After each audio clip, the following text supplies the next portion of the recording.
살아계신 아버지 하나님 감사합니다. 오늘 예배 가운데 중고등부 우리 선생님들께서 하나님께 귀한 찬양으로 영광 올려드립니다. 하나님, 이 찬양 받아주신 줄 믿사오니 찬양의 고백처럼 하나님께 대하여 부요한 인생을 살아가며 늘 하나님을 찬양하는 인생 가운데 맡겨주신 양떼들을 믿음으로 잘 양육할 뿐만 아니라 우리 모든 선생님들의 삶 가운데도 하나님의 인도하심이 하나님께서 성취하신 은혜가 날마다 채워져 나가는 복되고 거룩한 인생 되어질 수 있도록 함께하여 주시옵소서. 교사라는 직분을 허락해 주셨습니다. 하나님, 그 직분 넉넉히 감당해낼 수 있도록 늘 말씀을 사모하는 자들 될 수 있도록 도와주셔서 말씀에서부터 주어지는 충만한 은혜가 우리 다음 세대들에게 흘러넘쳐 이 땅 가운데 믿음의 명문가가 이어져 나가고 믿음이 전승되어지는 데에 귀하게 쓰임받는 주의 자녀들 될 수 있도록 은혜 더하여 주시옵소서. 하나님, 오늘 또 이 시간 저희들 불러주시고 말씀 앞에 세워주심을 감사합니다. 다시금 말씀 앞에 설 때에 우리의 마음을 하나님께 내어드리고 하나님께 열어드리고 하나님께서 들려주시는 말씀이 우리의 삶과 또한 우리의 모든 인생을 바꿔나가는 능력의 말씀임을 경험할 수 있는 이 시간 될 수 있도록 은혜 더하여 주시옵소서. 부족한 종의 입술을 주님께서 친히 주장하여 주실 줄 믿사오며 하나님만이 드러나는 시간으로 함께하여 주실 줄 믿사오며 감사드리며 예수님의 이름으로 기도드립니다. 아멘. 우리 말씀의 제목이 긴데요, 앞에 화면 보고 함께 읽고 말씀 나누겠습니다. 시작. 사랑의 언어의 어휘력을 확장합시다 라는 제목으로 함께 말씀 나누겠습니다. 우리는 교회력으로 얼마 전에 사순절을 보내고 부활주일을 보냈습니다. 그리고 어린이 주일 또 어버이 주일을 이렇게 해서 계속 보내고 있는데요, 말씀을 준비하면서 이런 흐름들이 너무나도 자연스럽고 또 이치에 맞다라고 이런 생각이 문득 들었습니다. 왜냐하면 사순절과 부활절은 예수님께서 이 땅 가운데 오신 목적을 이루는 절기였는데요, 예수님이 이 땅 가운데 오신 목적 그리고 그 이유가 무엇일까요? 갈라디아서 4장 5절 6절 4절에서 5절 말씀을 보면 이렇게 기록합니다. 때가 참에 하나님이 그 아들을 보내사 여자에게서 나게 하시고 율법 아래에 나게 하신 것은 율법 아래에 있는 자들을 속량하시고 우리로 아들의 명분을 얻게 하려 하심이라. 곧 예수님께서 이 땅 가운데 오셔서 사순절 부활절기를 보내는 가운데 이루신 목적은 우리를 하나님의 가족으로 세워나가기 위해서 이 땅에 오셨다라고 성경이 기록합니다. 에베소서 말씀에도 보면요, 2장 19절 말씀에 그러므로 이제부터 너희는 외인도 아니요 나그네도 아니요 오직 성도들과 동일한 시민이요 하나님의 권속이라. 여기서 말하는 권속은요, 확장된 가족을 의미합니다. 곧 예수님께서 이 땅 가운데 오신 이유는 우리를 하나님의 가족으로 하나님의 자녀된 권세를 우리에게 주시기 위해서 이 땅 가운데 왔습니다. 그 절기가 사순절, 부활절이었고, 그리고 우리는 가정의 달을 보내면서 어버이 주일을 보내는 가운데 있습니다. 이런 흐름들이요, 우리들에게 말씀하신 것이 너무나도 분명하다고 생각되어집니다. 이처럼 하나님은 우리를 너무너무 사랑하십니다. 우리를 사랑하시는 그 하나님의 마음을 우리가 어떻게 알 수 있어요? 예수님의 십자가와 예수님의 부활을 통해서 알게 되어집니다. 그러면 예수님의 십자가와 예수님의 부활을 이렇게 표현할 수 있습니다.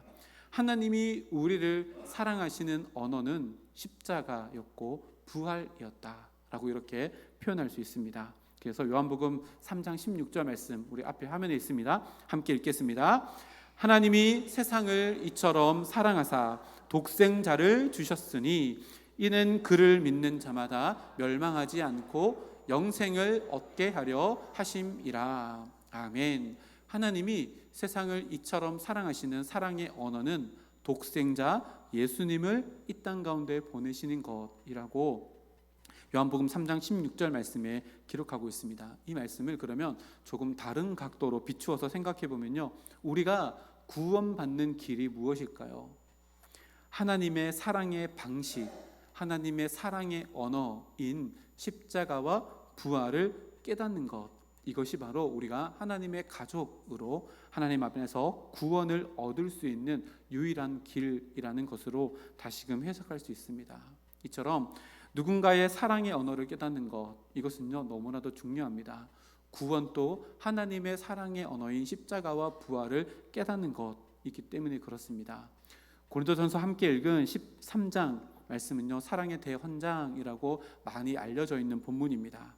사랑은 하나이지만 사랑인 다양한 언어들로 표현되어질 수 있다라고 하는 것을 기록해 놓고 있습니다. 그래서 고린도서 13장에 기록된 한 구절 한 구절들은 사랑, 곧 하나님의 사랑을 가리키지만 전혀 다른 다양한 모습들을 포함하고 있다는 것을 알게 되어지는데요. 4절에서 7절까지 말씀인데 우리 앞에 화면을 보고 한 구절 한 구절 천천히 한번 읽어보겠습니다. 시작. 사랑은 오래 참고 사랑은 온유하며 시기하지 아니하며 사랑은 자랑하지 아니하며 교만하지 아니하며 무례히 행하지 아니하며 자기의 유익을 구하지 아니하며 성내지 아니하며 악한 것을 생각하지 아니하며 불의를 기뻐하지 아니하며 진리와 함께 기뻐하고 모든 것을 참으며 모든 것을 믿으며 모든 것을 바라며 모든 것을 견디느니라. 아멘. 사랑의 모습은요, 이렇게 다양합니다. 사랑을 언어로 표현한다면 이렇게 다양한 모습으로 표현할 수 있다는 것을 고린도전서 13장에 이렇게 사랑의 대헌장을 통해 우리들에게 가르쳐 줍니다. 이처럼요, 우리는 한 사람 한 사람이 자기만의 사랑의 언어를 가지고 있습니다. 특별히 가정의 달을 보내면서요, 또 어버이 주일을 보내는 가운데 우리 가족들의 사랑의 언어는 무엇일까에 대해서 함께 말씀을 나누어 보려고 합니다. 오늘은요, 말씀을 설교라고 하기보다는 강의라고 해도 좋을 것 같습니다. 왜냐하면요, 오늘 말씀을 제가 이 책을 발제를 해서 여러분들에게 전해드리려고 합니다. 다 아는 책일 수도 있습니다.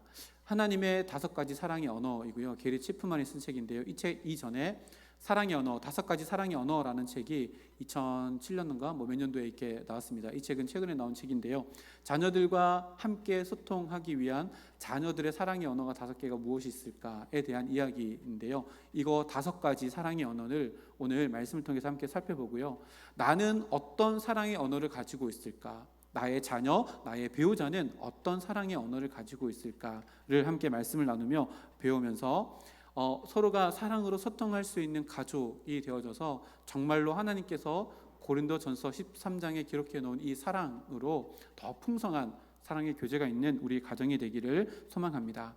먼저 이 책에서 사랑의 언어라고 하는 것을 정의를 어떻게 하고 있냐면요, 사람들은 자기가 사랑을 표현하거나 또 사랑을 받을 때에 자기만의 방식으로 주고 받는다라고 하고, 자기만이 독특하게 가지고 있는 그 사랑의 언어가 있는데 이것을 5가지로 정의를 합니다. 오늘 그 5가지를 함께 나눌 텐데요, 예를 들면 이렇습니다. 자녀들은 이런 모습이 나에게 주어졌을 때 사랑이라고 느끼는데요, 아빠는 전혀 자녀들이 기대하는 사랑의 언어가 아니라 아빠만의 언어로 자녀를 사랑하면요, 자녀는 아빠가 많은 것을 주지만 자녀는 사랑받지 못한다고 생각하게 되어진다는 겁니다. 그래서 우리가 각자가 어떤 사랑의 언어를 가지고 있는가, 그래서 사랑의 언어가 여기 이 책에서 5개를 이야기하는데요, 이 책 중에 내 첫 번째 사랑의 언어는 이거구나, 두 번째 사랑의 언어는 이거구나 라고 하는 것을 나도 깨닫고 우리 와이프도 남편도 그리고 우리 자녀들도 이런 사랑의 언어를 가지고 있구나, 내 방식대로가 아니라 사랑을 느끼는 그들만의 언어를 통해서 내가 사랑을 소통해야지 라고 하는 것들을 오늘 말씀을 통해서 함께 깨닫기를 소망합니다. 제가요, 우리 구역장들에게 카톡으로 이 사랑의 언어를 전달할 수 있는 그 링크를 지금 보냈습니다. 지금 보냈습니다. 우리 집에 돌아가셔서요, 구역장님이 보내주시는 링크를 통해서 테스트를 하는 게 있습니다. 구글을 검색을 해보면요, 구글에다가 또 네이버에다가 사랑의 5가지 언어 테스트라고 딱 치면 첫 번째 사이트가 나오는데요, 저렇게 나옵니다. 그래서 스타트 제출하기 딱 누르면 그때부터 둘 중에 하나를 고르는 게 나옵니다. 그래서 10몇 개인가요, 30몇 개인가요, 그거를 다 하고 나면 나의 가장 주된 사랑의 언어가 무엇인지, 그 2번째 언어는 무엇인지에 대해서 테스트하면 나오는데요, 이걸 꼭 집에 가셔서 해보시고요, 나만 해보지 마시고 와이프에게도 남편에게도 자녀들에게도 함께해서 이 사랑의 언어를 함께 소통하는 시간을 가졌으면 좋겠습니다. 그러면 게리 치프만이 말하는 사랑의 5가지 언어 중에 첫 번째가 뭔가 앞에 화면에 있습니다. 함께 읽겠습니다. 빨간색 시작. 스킨십이 사랑의 언어인 사람이 있습니다. 이게 무슨 말이냐면요, 우리는 서로를 안아주거나 등을 토닥여주거나 아니면 머리를 쓰다듬어 주거나 이런 것들을 통해서 우리 마음 가운데 말은 하지 않지만 그런 스킨십을 통해서 사랑을 전달할 때가 있습니다. 그리고요, 이 스킨십, 누군가가 나를 안아주고 나에게 뽀뽀도 해주고 나의 등을 두드려주기도 하고 잘했다고 머리를 쓰다듬어 주는 것을 제1의 사랑의 언어로 가지고 있는 사람이 있습니다. 이 사람은요, 자기를 이렇게 안아주는 거, 그리고 나를 손잡아 주는 거, 이런 것들을 통해서 내가 사랑받고 있다라고 느낀다라고 합니다. 그 어떠한 사랑의 언어보다 나와 함께 안아주고 뽀뽀해주고 또 머리를 쓰다듬어주고 등을 두드려주는 이것들로 사랑을 느낀다라고 합니다. 생각해 보십시오. 스킨십은요, 가장 강한 사랑의 언어 중에 하나입니다. 안아주는 것, 또 서로 안아줄 때 한번 생각해 보세요. 심장과 심장이 맞닿습니다. 목소리로 말하는 것이 아니라 심장의 소리로 그들에게 내 마음을 증거할 수 있는 것이요, 안아주는 것들입니다. 예수님도 이러한 방법으로 사랑을 나타내 보이신 적이 있습니다. 마가복음 10장 14절에서 16절 말씀 보면 제자들이 예수님께로 다가오는 어린 아이들을 못 오게 막는, 그리고 책망하는 장면을 보시고 예수님께서 제자들에게 이렇게 말씀하십니다. 15절 16절 말씀인데요, 내가 진실로 너희에게 이르노니 누구든지 하나님의 나라를 어린 아이와 같이 받들지 않는 자는 결탄코 그곳에 들어가지 못하리라 하시고, 16절 말씀 앞에 화면에 있습니다. 함께 읽겠습니다. 그 어린 아이들을 안고 그들 위에 안수하시고 축복하시니라. 아멘. 예수님도요, 어린 아이들을 안아주시고 그들 머리 위에 안수해 주시는 스킨십으로 자녀들에게, 아이들에게 사랑을 표현했습니다. 이 예수님께 안겨 있는 아이들의 입장에서 한번 생각해 보십시오. 수많은 말보다 내 귓가에 들려지는 예수님의 심장 소리, 예수님의 체온 소리, 또 그것을 통해서 나에게 느껴지는 하나님의, 예수님의 사랑이 너무나도 강렬하게 느껴졌을 것이라고 충분히 우리는 유추해 볼 수 있습니다. 이처럼 스킨십을 받을 때 내가 사랑을 받고 있다라고 느끼는 사람이 있습니다. 나 역시도요, 다른 사람을 사랑할 때 스킨십이라고 하는 것이 제1의 사랑의 언어이라면요, 누군가를 만날 때 100마디 말보다 안아주기도 하고 손을 잡아주기도 하고 자녀들에게 잘했다고 머리를 쓰다듬거나 등을 토닥여주는 것들로 우리의 사랑을 표현합니다. 이것이 내가 많이 사용하는 것이라면요, 나의 첫 번째 사랑의 언어일 수 있다는 말입니다. 그리고 두 번째는 뭘까요? 앞에 화면에 있습니다. 읽어보겠습니다. 시작. 인정하는 말입니다. 저는 테스트했더니 이게 1번으로 나오더라고요. 인정하는 말은요, 사랑의 언어를 가지고, 이 인정하는 말을 사랑의 언어로 가지고 있는 사람들은 자신의 외모, 업적, 행동, 능력에 대해서 인정하는 말을 다른 사람에게 들으면 내가 진짜 사랑받고 있구나 라고 느낀다고 합니다. 말에는 힘이 있습니다. 근데요, 더 큰 힘이 있는 말은 사랑과 애정이 담겨져 있는 말입니다. 이 말을 듣는 사람은요, 너무나도 행복해합니다. 이 인정하는 말을 나의 사랑의 언어로, 제일 첫 번째 사랑의 언어로 가지고 있는 사람들은요, 힘들고 어렵고 지쳐도 누군가로부터 잘하고 있다고 인정하는 말 한마디면요, 마치 마른 사막의 단비와 같이 굉장히 마음이 흡족해지고, 내가 사랑받고 있구나 라고 하고 다시 일어설 수 있는 힘을 낸다라고 합니다. 특별히요, 이렇게 인정하는 말을 사랑의 언어로 가지고 있는 사람들에게 칭찬할 때요, 어떻게 칭찬해야 될까요? 네가 뭘 해서 잘했어, 네가 어떤 성과를 내서 잘했어 라기보다는요, 근본적인 칭찬을 할 때 이 인정받는 말을 사랑의 제1 언어로 가지고 있는 사람이 굉장히 마음에 큰 행복을 느낀다고 합니다. 그게 뭘까요? 존재 자체를 감사하는 겁니다. 예를 들면 이런 겁니다. 사랑하는 딸, 사랑하는 아들, 아빠는 딸이, 아들이 나의 아들이고 딸인 게 너무너무 행복해.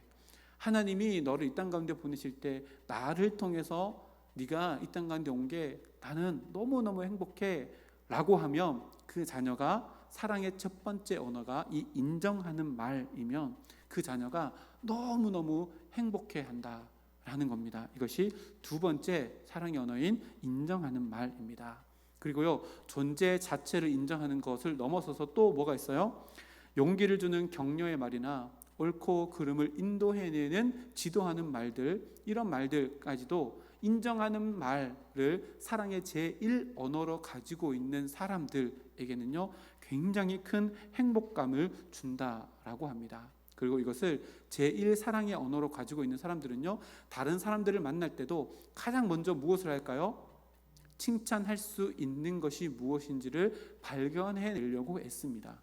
그리고 감사할 것이 무엇이 있을까를 생각하고 다른 사람들에게도 내가 가지고 있는 인정하는 말이라고 하는 첫 번째 사랑의 언어로 그 사람에게 칭찬하고 자기의 사랑을 표현한다라고 합니다.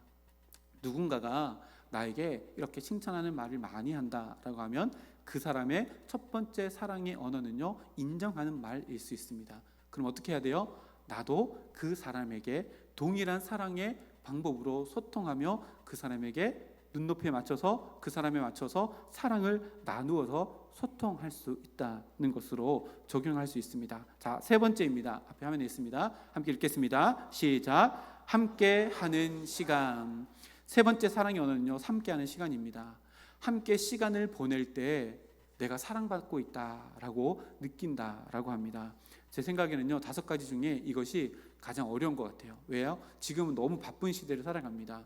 자녀들과 함께, 아내와 함께, 배우자와 함께 시간 보내는 것이 굉장히 쉽지 않은 시대를 살아가는 것 같습니다. 사실요, 저는 이거에 대해서 굉장히 나쁜 아빠입니다. 저는 어제 우리 애들을 못 봤습니다.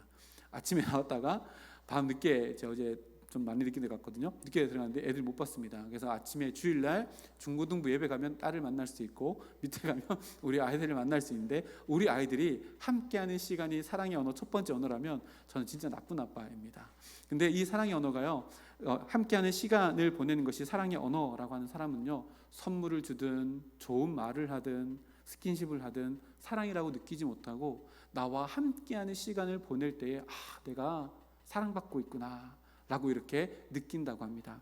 근데요, 이렇게 함께하는 시간이요, 단순히 같은 공간에서 시간을 보내고 있는 그 자체를 이야기하는 것이 아니라요, 오롯이 그 상대방과 함께 집중하여서 관심을 가지고 보내는 시간을 의미합니다.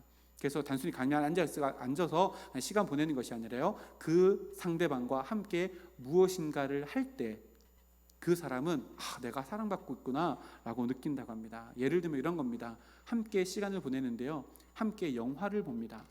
함께 시간을 보내는데요, 함께 운동을 합니다. 아빠와 아들이라면 함께 시간을 보내는데 목욕탕 가지고 함께 목욕을 합니다. 엄마와 딸이라면 함께 시간을 보내면서 미용실도 가고 또 쇼핑도 가는 것, 이런 것들을 할 때 너무 내가 사랑받고 있다 라고 생각하는 사람은 이 함께 시간을 보내는 것이 사랑의 첫 번째 언어입니다. 그래서요, 누군가에게 시간을 내어준다는 것 가만히 한번 생각해 보면 시간이라고 하는 것은요, 생명입니다. 생명을 함께 나누는 것이 시간을 나누는 것인데요, 이것이 나에게 가장 큰 사랑이다라고 생각하는 사람의 첫 번째 사랑의 언어는 이렇게 함께 시간을 보내는 것입니다. 그리고 이런 사람들은요, 누군가를 사랑하고 사랑을 표현할 때 함께 시간을 보내자라고 요청을 합니다. 야, 우리 이번 주에 만날까? 만나서 우리 영화 볼까? 밥 먹을까? 야, 거기 공원이 너무 좋다고 하던데, 그 이곡동에 가면 장미공원이 너무 좋다던데 거기 가볼까? 뭐 이렇게 해가지고 시간을 보내려고 합니다. 그러면 이 사람은 첫 번째 사랑의 언어가 시간을 보내는 것이구나 라고 하고 거기에 뭘 맞추는 거예요? 눈높이를 맞추고 코드를 맞추어서 그 사랑으로 소통하면 되는 것이죠. 자, 네 번째 사랑의 언어입니다. 앞에 있습니다. 읽겠습니다. 시작. 선물입니다. 선물을 나의 사랑의 첫 번째 언어로 가지고 있는 사람이 있습니다. 선물은 가장 보편적인 사랑을 표현하는 방법 중에 하나입니다. 누군가에게 선물을 한다는 것은요, 내가 너를 사랑하고 있고 애정을 갖고 있다라고 하는 표현 중에 가장 보편적인 것입니다. 그래서 이것을요, 제1 사랑의 언어로 가지고 있는 사람들은 누군가에게 선물을 받으면 그 선물 안에 담겨진 그 사람의 사랑에 대한 연장선으로 이 선물이 보여진다고 합니다.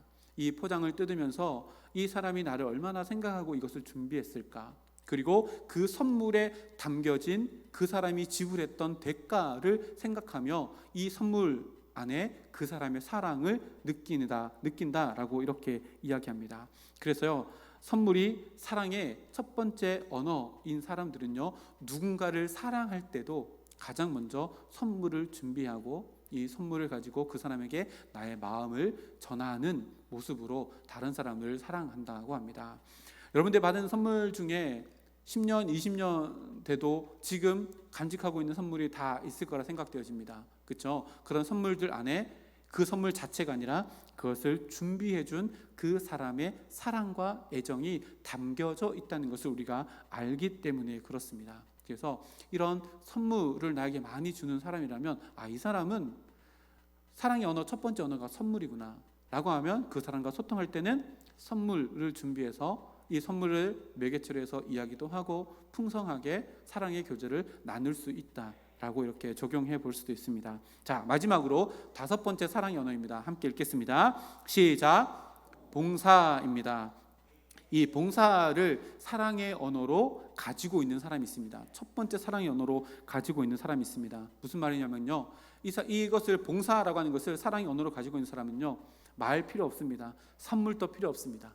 함께 시간 보내는 것도 필요 없습니다. 누군가가 나를 위해서 무엇인가 행동으로 보여줄 때 저 사람이 나를 진짜 사랑하는구나 라고 느끼는 사람이 바로 이런 사람입니다. 이런 사람들은요, 상대방을 사랑할 때에도 어떤 관점으로 바라볼까요? 저 사람이 필요한 게 뭐지? 내가 해줄 수 있는 게 뭘까? 라고 생각하고 그 사람에게 다가가서 너 이거 필요하지 않아? 내가 해줄게 라고 이렇게 사랑을 표현합니다. 이것이 첫 번째 언어인 사람은 그렇습니다. 나를 위해서 청소를 해주고, 나를 위해서 요리도 해주고, 함께 병원에도 가지고, 쓰레기도 분리수거 대신 해주고, 잠자리 정리도 대신 해주고, 이렇게 봉사할 때 이 사람이 나를 진짜 사랑하는구나 라고 이렇게 느낄 수 있다라고 합니다. 그리고 반대로요, 자신이 다른 사람을 사랑할 때도 어떻게 내가 그 사람을 위해서 봉사할 수 있을까라고 생각한다고 합니다. 남편과 아내의 예를 들어볼까요? 너무 적나라한 예를 들 수 있습니다. 아내의 사랑의 언어가 첫 번째 언어가 봉사인데요. 아내가 사랑의 언어가 봉사입니다. 그래서 남편이 자기를 위해서 무엇인가를 해주면 사랑받는다라고 아내는 느끼는데요. 남편의 사랑의 언어는 선물입니다. 퇴근만 하면 선물만 막 사들고 옵니다. 근데 집에 가면 아무 일도 안 합니다. 남편의 입장에서는 너무너무 사랑한다고 표현을 많이 했는데 아내 입장에서는 자기는 사랑받지 못한다라고 생각하게 됩니다. 왜요? 서로의 사랑의 언어가 뭔지 모르기 때문에 그렇습니다. 그래서 남편이 자기가 첫 번째 언어가 선물이어도 아내가 사랑의 언어가 봉사라면 아내의 입장에서 사랑을 코드를 맞추고 소통하여서 선물도 사오고 그리고 와서 설거지도 해주고 청소도 같이 해주고 함께 시간을 보내주는 것, 이것이 남편 그리고 아내와 소통할 수 있는 가장 아름다운 모습입니다. 그래서요, 이 나의 사랑의 언어를 아는 것이 되게 중요합니다. 집에 가셔서 꼭 제가 오늘 구역장님한테 지금 보내드렸는데요, 이걸로 자기가 먼저 테스트 해보시고 내가 이런 거를 좋아했구나, 1번은 이거였고 2번은 이거였구나, 그리고 아내와도 해보시고요, 꼭 나눠 보십시오. 지금까지 몇 년을 같이 사셨는지 모르겠지만 처음 듣는 얘기를 아내분이 남편분이 하실 수도 있습니다. 그럼 지금까지요, 나는 열심히 사랑했는데 남편은 아내는 사랑받지 못했다라고 이야기할 겁니다. 서운해할 거 아니라요, 지금부터 맞추어가는 게 진짜 중요합니다. 실제로요, 이 책에 보면 예들이 진짜 많이 나오거든요. 게리 치프만이 이것을 가지고 미국에서 굉장히 많이 강연을 하셨는데요, 강연을 다 듣고 나서 10수년 동안 20-30년 동안 함께 했던 부부가 이제서야 우리 와이프가 이런 사랑의 언어를 가지고 있었구나, 우리 남편이 이런 사랑의 언어를 가지고 있었구나, 내가 왜 몰랐을까? 라고 하고 완전히 부부관계가 새로워졌다라고 하는 예가 여기 진짜 많이 들어있습니다. 그리고 특별히 이 자녀의 5가지 사랑의 언어는요, 자녀와 함께 소통하는 방법이 기록되어져 있습니다.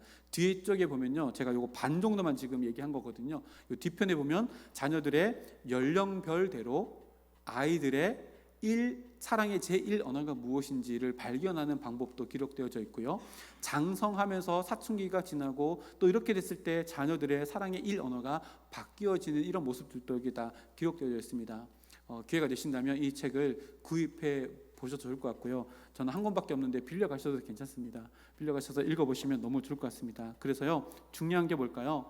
나의 사랑의 언어를 아는 것도 중요하고요, 나와 함께 하나님의 섭리 아래서 하나님의 뜻을 이뤄나가는 한 가족 공동체로 묶어주신 아내, 남편의 사랑의 언어가 무엇인지, 나의 자녀들의 사랑의 언어는 무엇인지 함께 이야기하며 사랑으로 소통할 수 있는 그 시간을 우리가 함께 보냈으면 좋겠습니다. 사랑의 5가지 언어, 스킨십, 인정하는 말, 함께 시간을 보내는 것, 선물, 봉사, 이 5가지 중에 나는 어떤 것이고 우리 자녀들은 어떤 것인지 집에 가서 한번 잘 살펴보시면 좋겠습니다. 어떻게 하면 알 수 있을까? 말하지 않아도 알 수 있는 방법이 있습니다. 그게 뭘까요? 상대방이 나에게 어떤 식으로 사랑을 표현하는지를 유심히 보면, 이 사람의 사랑의 언어가 이거구나 는 것을 알 수 있고요, 또 나의 아내나 남편이 나 말고 다른 사람에게 무엇인가를 사랑 표현할 때 어떠한 방법을 하는지를 유심히 보면 알 수 있고요, 자녀들도 마찬가지입니다. 또다시 자녀들이 나에게 요구하는 것이 무엇인지를 가만히 보면 자녀들의 사랑의 첫 번째 언어가 이것이구나 라는 것을 알 수 있고요, 반대로 남편이나 아내나 자녀들이 나에게 불평하는 것이 무엇인지를 보면은 내가 이것을 채워주지 못하고 있구나, 이것이 그들의 첫 번째 사랑의 언어이구나 라고 하는 것을 알게 되어진다고 합니다. 이것의 핵심적인 중심이 되는 것이 무엇일까요? 서로에게 관심을 더 많이 가져야 한다는 것입니다. 예전에 몇 주 전에 설교할 때 그 얘기했잖아요. 천국 가면 다다다가 많고 지옥 가면 걸걸거리 많대요. 무슨 의미인지 기억나시나요? 천국 가면 그렇게 하길 잘했다, 사랑하길 잘했다. 지옥에 가면 걸걸거리 많은데 그때 그렇게 할걸, 그때 그렇게 하지 말았어야 되는데 그렇게 할걸. 이 걸걸거리 많고 천국에 가면 다다다가 많대요. 오늘 집에 가셔서요, 그 다다다를 만드셔야 합니다. 이렇게 하길 잘했다, 서로를 이렇게 알아보길 잘했다, 관심 가져주길 잘했다, 꼭 이렇게 기억하시고요, 오늘 말씀의 제목처럼요, 하나님께서 하나님의 섭리 아래서 말도 안 되는 확률로 우리를 한 가정의 가족으로 만들어 주셨다면 서로 사랑하고 그 사랑 안에서 하나님의 뜻을 만들어 나가는 가족 구성원으로 우리를 불러주셨는데, 오늘 내가 지금까지는 그렇게 하지 못했다 할지라도 사랑의 언어의 어휘력을 확장하고 키워져 나가서 더 많은 것들로 소통하며 자녀들과 함께 아름다운 관계를 만들어가며 또 우리 가정에서 그렇게 하나님께서 주시는 사랑과 화평이 넘쳐나는 가족으로 만들어야 되겠다 결단할 수 있는 우리 모두가 되기를 소망합니다. 이 책의 서문에 보면요, 이런 글이 있습니다. 앞에 있는데요, 제일 처음에 서문에 있는 글입니다. 제가 읽어드리겠습니다. 사람은 자기를 지탱해주는 감정의 탱크를 가지고 있다. 자동차에 기름을 채워야 차가 힘을 받는 것처럼 사람들도 감정의 탱크가 채워져야지만 그들이 잠재력을 발휘할 수 있다. 그렇다면 이 탱크를 무엇으로 채워야 할까? 뭘까요? 바로 사랑입니다. 그러기 위해서는 뭐가 필요해요? 서로의 사랑의 언어가 무엇인지를 알고 그것으로 소통하는 것이 중요합니다. 내 방식대로가 아니라 그 사람의 방식대로. 이 책 말고요, 원래 책이었던 사랑의 5가지 언어의 책을 보면요, 이 모든 5가지가 예수님께서 우리를 사랑해 주시는 하나님의 방법이었다라는 것도 기록되어져 있습니다. 스키심도 그렇고요, 인정하는 말, 함께하는 시간, 선물, 봉사, 이 모든 것이요, 예수님께서 이 땅 가운데 오셔서 하신 모든 사역 가운데 다 담겨져 있는 것들입니다. 이 모든 것들 가운데 우리가 첫 번째, 두 번째로 사랑의 언어를 우리가 가지고 있는 것입니다. 이것을 알아가며 우리 가족들과 함께 감정의 탱크를 무엇으로 채운다고요? 사랑으로 더 가득가득 채워져 나가서 그 사랑으로 말미암아 가족 구성원들이 나는 집에 가면 사랑받는다, 우리 아빠, 우리 엄마는 나를 너무너무 사랑한다, 나의 배우자는 나를 너무너무 인정해주고 사랑해준다 라고 하는 그 평안함 위에 하나님께서 놀라운 역사를 만들어 나가며 세상 가운데서도 흔들리지 아니하는 주님의 사랑 안에 하나님의 자녀로서 기쁘게 살아갈 수 있는 우리 모두가 되기를 주님의 이름으로 축복합니다. 함께 기도하겠습니다.